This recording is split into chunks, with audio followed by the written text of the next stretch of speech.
ঈশ্বর লতাপাতাকে দাঁড়িয়ে থাকার শক্তি দেননি। ঈশ্বর এই শক্তি দিয়েছেন বৃক্ষকে। এই লতাপাতা বৃক্ষের সাহায্যে দাঁড়িয়ে থাকে, তাতেই বিকশিত হয়। এবার এই লতাপাতা দুই ধরনের হয়। প্রথম সে যে এই বৃক্ষতে বিকশিত হয়, ফুল ফুটিয়ে তোলে, নিজেকেও সুন্দর বানায়, বৃক্ষকেও সুন্দর বানিয়ে তোলে।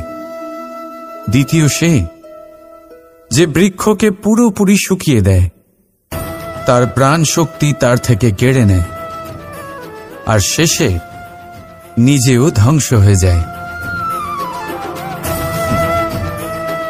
তাই মনে রাখবেন, যে ব্যক্তি সবসময় আপনার সাথে থাকে, সবসময় আপনার সম্বল হয়ে থাকে, সবসময় সে আপনাকে সাহায্য করে, আর যদি আপনি তার সাথে ছলনা করেন, আপনার অন্ত নিশ্চিত। এরকম কখনো করবেন না। সেই ব্যক্তিকে ভালোবাসা দিন, সম্মান দিন, আর আমার সাথে প্রসন্ন হয়ে বলুন, রাধা রাধা। ভাগ্য, কত সুন্দর শব্দ এই ভাগ্য, কিন্তু যতটা সুন্দর ঠিক ততটাই রহস্যময় এই শব্দ। কখন কি হবে কেউ জানে না। লোকে বলে যে ভাগ্যে যা লেখা আছে তার চেয়ে বেশি কিছুই পাওয়া যায় না, তার চেয়ে কমও কিছুই পাওয়া যায় না। নিয়তির যা রচনা তা কখনো মোছা যায় না। কিন্তু কেউ এইটা বোঝে না যে নিয়তি আপনার কর্মের দ্বারা বদলায়। যদি আপনি শুভ চিন্তা করেন, শুভ কর্ম করেন, তাহলে নিয়তি আপনার সাথে খারাপ কিছু হতেই দেবে না। কখনো আকাশে পাখিদের দেখুন, তারা কখনো ভাগ্যের উপর নির্ভরশীল হয় না। যতই ঝড় আসুক, যতই তীব্র হাওয়া দিক, ঘুরতে থাকে, একটা জিনিস জড়ো করে নিজের সৌভাগ্য, নিজের বাসা নিজেই তৈরি করে। নিজের সন্তানের জন্ম দেয়, তাকে লালন পালন করে, নিজেই তাকে উড়তে শেখায়, কখনোই ভাগ্যের উপরে নির্ভরশীল হয় না সে। এই বিষয়টা আমাদেরও শিখতে হবে। তাই মনে রাখবেন, আপনার ভাগ্য নিয়তির লিখন নয়। আপনার ভাগ্য তাই যেটা আপনি দিনের পর দিন আপনি নিজেই লেখেন। কিছু নিজে পরিশ্রম করে, কিছু নিজের ভাবনার জোরে। রাধা রাধা। বহুবার আমরা জীবনে নিরাশ হয়ে পড়ি, এই ভেবে যে নিরন্তর চেষ্টা করার পরেও আমাদের নিজেদের লক্ষ্য প্রাপ্ত হচ্ছে না। আমরা বুঝতেই পারি না এটা কি হচ্ছে। অনেকবার এরকম মনে হয় যে সেই লক্ষ্য যা আমরা চাইছি, সেই স্বপ্ন যা আমরা দেখেছি, যার জন্য আমরা নিরন্তর চেষ্টা করেছি, আমরা হয়তো তার যোগ্যই নই। ওই লক্ষ্যই আমাদের জন্য সঠিক নয়। আমাদের মনোবল ভেঙে যায়, আর তা হলো অত্যন্ত কঠিন এক পরিস্থিতি। কিন্তু সেই সময় কি করা যেতে পারে? আপনাকে একটা উদাহরণ দিয়ে বোঝাই। কখনো কোনো বৃক্ষকে দেখেছেন? সেও অনেক কঠিন পরিস্থিতির সম্মুখীন হয়, যেমন পাতা ঝরার সময়। এই সময় এলেও বৃক্ষ হার মানে না। সে নিজের পাতা ও ফুল বদলে ফেলে, কিন্তু শিকড় কখনো বদলায় না। সে তখন অটল থাকে। আর এই সময় চলে গেলেই বৃক্ষকে দেখুন, আবার ফুলে ফলে পরিপূর্ণ হয়ে ওঠে। এইভাবে আপনিও জীবনে নিরন্তর চেষ্টা করতে থাকুন। তাও আপনি সাফল্য না পেলে নিজের পথ বদলে ফেলুন, কিন্তু সামনে এগোতে থাকুন, নিরন্তর চেষ্টা করতে থাকুন। কোনো না কোনো রাস্তা দিয়ে, কোনো না কোনোভাবে আপনি পৌঁছে গেলে আপনি জানতে পারবেন আপনার সাফল্য আপনার জন্যই অপেক্ষা করছিল। রাধা রাধা। এই জীবনে মানুষ শুধু তিনটি জিনিসের পেছনে ছোটে: ছায়া অর্থাৎ সঙ্গী, সম্মান; কায়া অর্থাৎ সুন্দর বলিষ্ঠ শরীর; আর তৃতীয় হল মায়া অর্থাৎ ঐশ্বর্য। এবার অবাক করার মতো বিষয় হল, সময় এলে পরে এই তিনটি বস্তুই সবার আগে আপনাকে ত্যাগ করে। অন্ধকারের ছায়া আপনাকে ত্যাগ করে, বার্ধক্যে কায়া আপনাকে ত্যাগ করে, আর অন্তিম সময়ে মায়াও আপনাকে ত্যাগ করে। এগুলো কিছুই কাজে আসে না যার পেছনে আপনি সারা জীবন দৌড়েই যাচ্ছিলেন। যদি কিছু কাজে লাগে তা হলো আপনার প্রেমপূর্ণ ব্যবহার যা আপনি সংসারকে দিয়েছেন। এ হলো সেই প্রেম যা অন্ধকারে প্রদীপ হয়ে আপনাকে আলো দেবে। এ হলো সেই প্রেম যা বার্ধক্যে হাত রূপে আপনাকে শক্তি দেবে, সহায়তা করবে।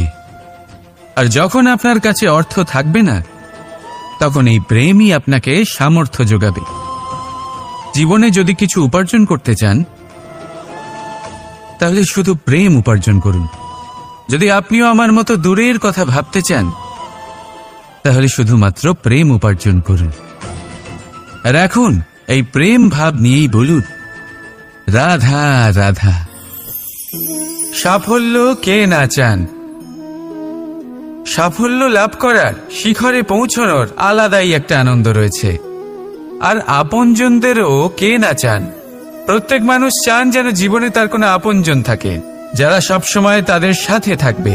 কারণ আপনজনের সাথেই তো সাফল্যের আনন্দ সব থেকে বেশি পাওয়া যায়। কিন্তু আসলে কি হয়, অনেক সময় সাফল্যের খোঁজে সেই পথে চলতে চলতে আমরা আপনদের থেকে দূরে চলে যাই। না চাইতেও দূরে চলে যেতে হয়, ওনাদের সাথে সময় কাটাতে পারি না। আর আমরা ভুলে যাই যে সাফল্যের আসল আনন্দ আপনজনদের সাথেই পাওয়া যায়। সফল হওয়ার পরে আপনদের সাথে দেখা হলে তাদের চোখে আমাদের জন্য যে আবেগ থাকে, যে সম্মান, যে প্রেম থাকে, সেটাই হলো আসল পুরস্কার। আমরা সেই কথা ভুলে যাই এবং একা হয়ে পড়ি। বেশিরভাগ সময় এটাই হয়। বেশিরভাগ সময় সফল মানুষগুলি একা হয়ে যান। এবার আপনি কি চান? আপনি অসফল হয়ে দিনগুলি একাকিত্বে কাটাতে চান, নাকি সফল হয়ে আপনজনদের সাথে আনন্দে থাকতে চান? সেই সিদ্ধান্ত আপনার। সাফল্যের পেছনে ছুটুন, নিজেকে উজাড় করে দিন, কিন্তু আপনজনদের সঙ্গ ত্যাগ করবেন না। সেই আপনজন যারা আপনার সাফল্যের জন্য দায়ী, সেই আপনজন যিনি আপনার সাফল্যে আনন্দ পান, সুখ লাভ করেন, তাদের কখনো ত্যাগ করবেন না। আসুন আমার সাথে ভালোবেসে বলুন, রাধা রাধা। জীবন, এই জীবনের সত্য কি? জন্ম, যেখান থেকে জীবন আরম্ভ হয়, নাকি সমাপ্তি? মৃত্যু, যেখানে জীবন শেষ হয়ে যায়। জীবনের সত্য এটা নয়, সব কিছু এটা নয়। ভালো করে ভেবে দেখলে কিছুই যায় আসে না যে আপনার জন্ম কোথায় হয়েছে, কিভাবে হয়েছে। এতেও কিছু যায় আসে না যে আপনার মৃত্যু কোথায় হবে, কিভাবে হবে। যায় আসে তখন, গুরুত্বপূর্ণ হলো এটাই যে জীবন আপনি যাপন করেছেন তার উদ্দেশ্য কি ছিল, কি ভাবনা নিয়ে আপনি বেঁচেছেন। এখন যদি আপনি এমন কিছু করেন যার দ্বারা এই সংসার আপনার থেকে জীবন যাপনের প্রেরণা পেতে পারে, মৃত্যুর পরেও আপনার কর্ম দেখে তা স্মরণ করে জীবনে বাঁচতে শেখেন, তাহলে তার তাৎপর্য হলো আপনি নিজের কর্মের দ্বারা, নির্বাচনের দ্বারা অমর হয়ে গেছেন। দেখুন, জীবনে দুশ্চিন্তা করা হলো বৃথা, মৃত্যুর ভয়ও হলো বৃথা। কারণ আত্মা কখনো মরে না, তাকে কেউ শেষ করতে পারে না।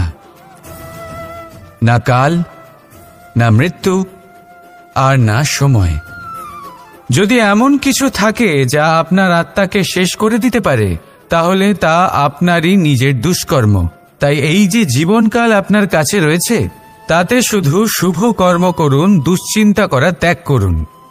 এমন কর্ম করুন যা দেখে সংসার উচিত পথে চলে আসবে, শুভ কর্ম করবে।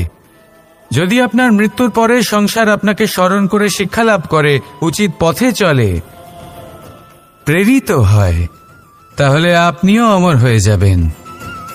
আসুন আমার সাথে ভালোবেসে বলুন, রাধা রাধা। আমাদের মনে যখন কোনো প্রশ্ন ওঠে, কোনো দ্বন্দ্ব জাগে, তখন আমরা যাই আমাদের গুরুর কাছে, আমাদের আরাধ্যের কাছে গিয়ে জিজ্ঞেস করি। এইভাবেই একদিন আমি পৌঁছলাম আমার আরাধ্যের কাছে, আমার মহাদেবের কাছে, আর ওনাকে প্রশ্ন করলাম যে, মহাদেব, জীবনে আনন্দ পাওয়ার, উৎসব পালনের প্রেম ভাগ করে নেবার, জীবনকে উপভোগ করে নেওয়ার সর্বশ্রেষ্ঠ সময় কোনটা? মহাদেব হাসলেন আর উনি বললেন, জীবনে উৎসব পালনের সব থেকে শ্রেষ্ঠ দিন হল মৃত্যুর ঠিক আগের দিনটা। প্রেম ভাগ করে নেওয়ার সব থেকে শ্রেষ্ঠ মুহূর্ত হল মৃত্যুর ঠিক আগের মুহূর্ত। জীবনকে উপভোগ করে নেওয়ার সর্বশ্রেষ্ঠ প্রহর হল মৃত্যুর এক প্রহর পূর্বে। তখন আমি চমকে গেলাম। আমি বললাম, কিন্তু মহাদেব, মৃত্যু তো অনিশ্চিত, আমরা জানিও না কবে আমাদের মৃত্যু হবে। মহাদেব আবার হাসলেন। উনি বললেন যে যদি আমরা এভাবে জীবন কাটাই যে আমরা জীবনের প্রত্যেক দিন, প্রত্যেক মুহূর্ত, প্রত্যেক প্রহর শেষ বলে মনে করি, তাহলে আমাদের সমস্ত জীবন আনন্দের সাথেই অতিবাহিত হবে। কি বলেন? তাহলে আপনিও এই কথা মনে রাখুন আর আমার সাথে ভালোবেসে বলুন, রাধা রাধা। মানুষের সব থেকে বড় শক্তি কি? তার বাহুবল, অর্জন করা ধন,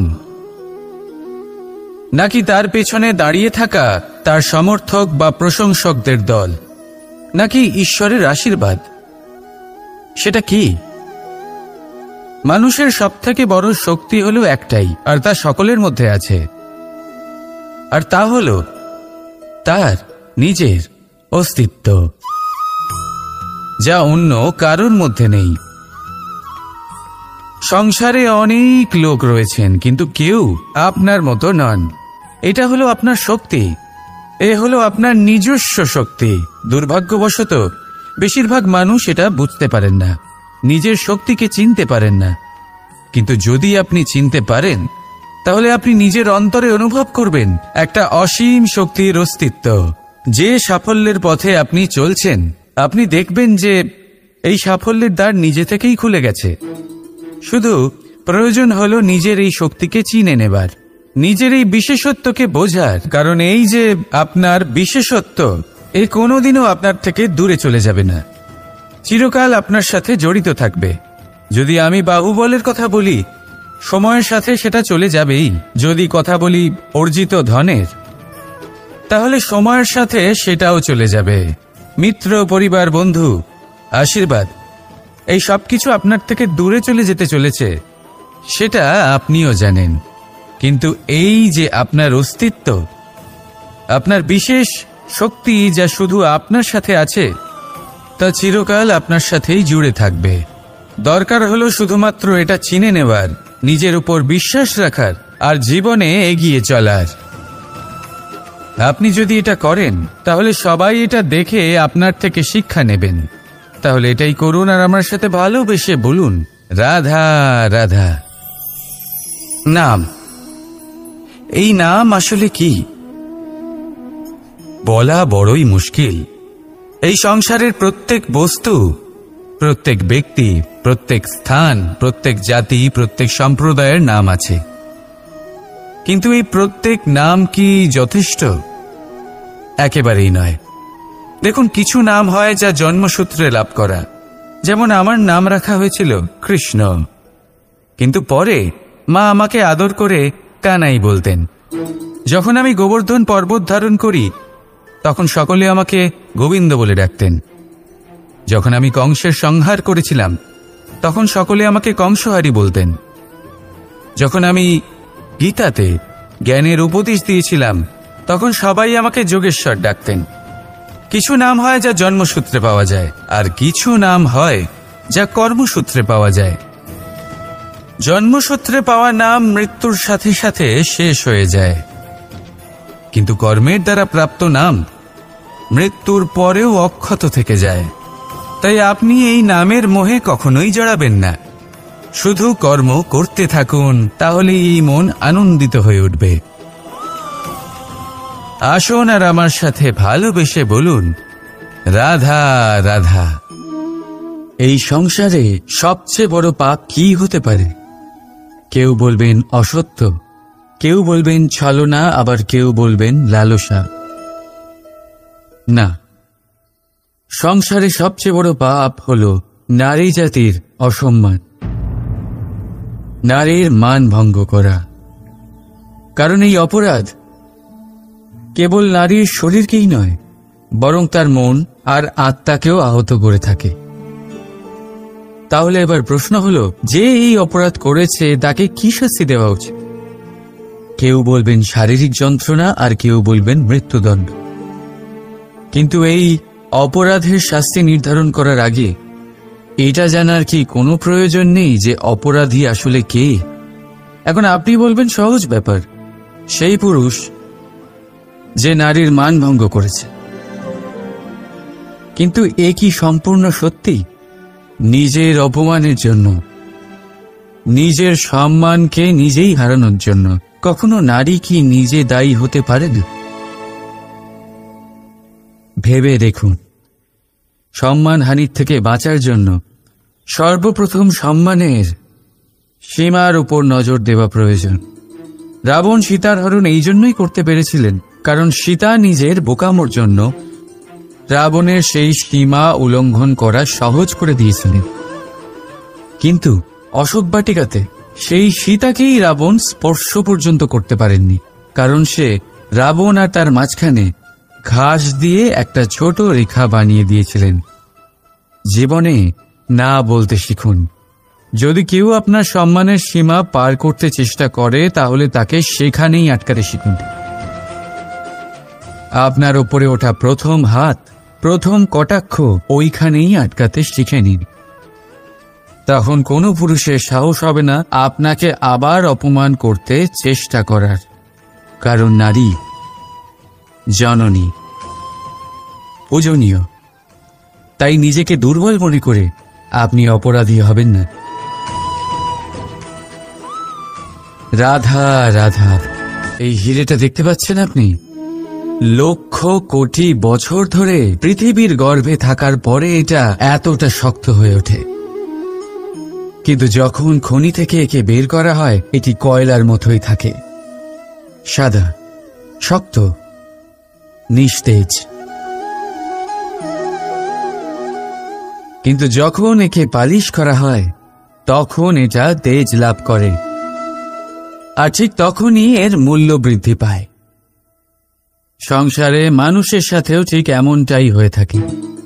মানুষের বুদ্ধি, মেধা, অভিজ্ঞতা সেই বছরগুলোর জন্য বৃদ্ধি পায় না যে বছরগুলো আমরা জীবনে কাটিয়েছি, বরং সেই মুহূর্ত থেকে ফুটে ওঠে যখন আমরা কষ্টের সম্মুখীন হয়েছি, বিপদের সম্মুখীন হই, সংকট পেরিয়েছি, ছলনা আর ক্লেশ সহ্য করেছি। এই জন্য যদি আপনার জীবনে আপনি সংকটের সম্মুখীন হন, বিপদ আসে, কষ্ট আসে, তাতে একেবারেই ভয়ভীত হবেন না। তাকে আহ্বান জানান, কারণ এই পরিস্থিতিগুলোই আপনাকে অভিজ্ঞতা দেবে যা আপনাকে উন্নত করবে। রাধা রাধা। প্রকৃতি প্রত্যেক জীবকে অনুভূতি দিয়েছে যাতে সে নিশ্চল না হয়, কোনো না কোনো কর্ম করতে থাকে। আর সেই অনুভূতি হল খিদে। পশু, পক্ষী, প্রাণী পরিশ্রম করতে থাকে নিজের খিদে মেটানোর জন্য। কিন্তু অন্য জীবের মতো মানুষের খিদে কি তার পেট অবধি সীমিত থাকে? পেটের খিদে মেটাতে মেটাতে কখন যে এই খিদে মন আর মায়ার তৃষ্ণায় রূপান্তরিত হয় আমরা বুঝতেই পারি না। আর বেশিরভাগ ক্ষেত্রে এই তৃষ্ণা অর্থ সংগ্রহ করা অবধি সীমিত থাকে। নিজের জীবন ধারণ ছেড়ে কার জন্য এই অর্থ সংগ্রহ করছেন আপনি? আগামী প্রজন্মের জন্য। বড়ই বিচিত্র, তাই না? নিজের জীবন ধারণ ছেড়ে অর্থ সংগ্রহ করতে করতে নিজের জীবনের সুখ বিসর্জন দিচ্ছেন, আর আগামী প্রজন্মকে কাজ করার থেকেও আটকাচ্ছেন। পুত্র যখন কুপুত্র তখন কেন অর্থ সঞ্চয়? পুত্র যখন সুপুত্র তখন কেন অর্থ সঞ্চয়? নিজের সন্তানকে সংস্কার দিন, অর্থ নয়। যদি সন্তান সংস্কারী হয় তখন সে নিজের এক সংসার তৈরি করবে। যদি সংস্কারহীন হয় তাহলে আপনার বানানো সংসার এমনি সে ভেঙে দেবে। জীবনে যদি কিছু সঞ্চয় করতে হয় তাহলে জ্ঞান সঞ্চয় করুন, প্রেম সঞ্চয় করুন, আর আমার সাথে ভালোবেসে বলুন রাধা রাধা। জীবনকে রথ বলা হয়, কিন্তু কেন? এখন আপনি বলবেন এই জন্য কারণ জীবনও ঠিক রথের মতোই চলতে থাকে। কিন্তু আপনি কখনো এই রথকে বোঝার চেষ্টা করেছেন? এই রথে সামনে ঘোড়া থাকে আর পিছনে চাকা। এই ঘোড়া হলো আপনার কর্ম, আর এই চাকা কর্মফল। এই ঘোড়া যেখানেই যায় রথের চাকাগুলি সেখানেই এগোতে থাকবে। যদি আপনার ঘোড়া অর্থাৎ আপনার কর্ম শুভ সহজ পথে চলে তাহলে আপনার যাত্রাও আনন্দময় হবে। যদি কুকর্মের খারাপ পথে চলেন তাহলে আপনার যাত্রা খানা খন্দ দিয়ে ভরে যাবে। আপনার কর্মগুলিকে ঘোড়ার মতো নিয়ন্ত্রণে রাখুন, ফলের চাকা সর্বদাই আপনাকে মধুর পরিণামই দিবে। রাধা রাধা। বলুন শ্রেষ্ঠ কে? রেশমের সুতো যিনি তৈরি করেন, নাকি তিনি যিনি এই সুতো দিয়ে বস্ত্র তৈরি করেন? নিশ্চিতভাবে যিনি বস্ত্র বানান। এবারে বলুন শ্রেষ্ঠ কে? নদী তটে মাটি ছড়িয়ে রেখে দেয় যে বান, নাকি সেই মাটি একত্রিত করে তাই দিয়ে যিনি মূর্তি বানান সেই মূর্তিকার? নিশ্চিতভাবেই মূর্তিকার। এবারে বলুন শ্রেষ্ঠ কে? দেবতা আর দানবের সেই দল যারা অমৃত পাওয়ার জন্য এই সংসারে হলাহল ছড়িয়ে দিয়েছে, নাকি মহাদেব যিনি এই হলাহল নিজে পান করে নিজের কণ্ঠে ধারণ করেন? নিশ্চিতভাবেই মহাদেব সর্বশ্রেষ্ঠ।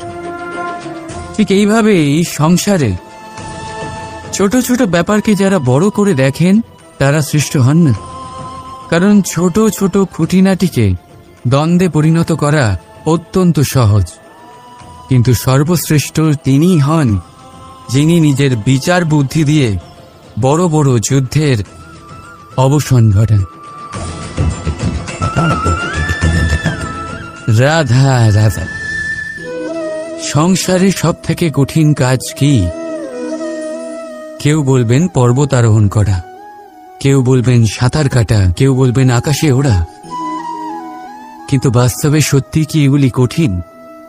আসলে যদি দেখা যায় তো এগুলি কিছুটা আলাদা। যে কাজ আমরা করতে অভ্যস্ত নই আমরা তাকে কঠিন ভেবে নিই। যেমন সাঁতার কাটা আলাদা, পাহাড়ে ওঠার কলা আলাদা, আকাশে ওড়ার কলা আলাদা। যেমন কিছু মানুষ গণিত আর বিজ্ঞানকে কঠিন ভেবে নেয়, কিন্তু বাস্তবে এটা সাহিত্যের থেকে কিছুটা ভিন্ন, কঠিন নয়। দেখুন, এই সংসারে কঠিন কিছুই নেই, শুধু একে অপরের থেকে কিছুটা ভিন্ন। যেমন কোনো মানুষ হন, সম্পর্ক হোক, কারোর চিন্তাধারা বা বিচার বুদ্ধি হোক, কখনো কখনো আমরা বুঝতে পারি না, কারণ আমাদের চিন্তাধারা ও বিচার বুদ্ধির থেকে সেগুলি আলাদা। কিন্তু যদি এটা বুঝে নেওয়া যায় যে সেটা কঠিন নয়, একটু ভিন্ন মাত্র, তাহলে অনেক সম্পর্ক বাঁচানো যেতে পারে। রাধা রাধা। আপনি কখনো কোনো পাখি দেখেছেন? তীব্র বায়ু, ভয়ানক বর্ষা, হিংস্র জীব একাধিকবার তাদের বাসা নষ্ট করে দেয়, কিন্তু তাও সে ঝড়ের সাথে ঝগড়া করে না। সে কখনো বর্ষাকে হিংসে করে না, আর না সে হিংস্র পশুদের ওপর প্রতিশোধ নেয়। সে শুধু স্থান পরিবর্তন করে, অন্য কোনো শক্ত ডালে আবার নিজের বাসা বানাতে উদ্যোগী হয়, আর তারপর সফল হয়ে নিজের পরিবার প্রতিষ্ঠা করে। আর তারপর কিছু মাসের মধ্যেই তার ছোট সন্তানদের আকাশে ডানা মেলে উড়তে দেখা যায়। অন্যদিকে একটি সাপ প্রহারের প্রতিশোধ নেওয়ার উদ্দেশ্যে মানুষের বসতিতে প্রবেশ করে, আর শেষে সে নিজেই মারা যায়। এই শিক্ষাই আমাদের মানুষদের জন্য প্রযোজ্য। প্রতিশোধের আগুনে মানুষ স্বয়ং ভস্ম হয়ে যায়, উত্থান থেকে পতনের দিকে নিয়ে যায়।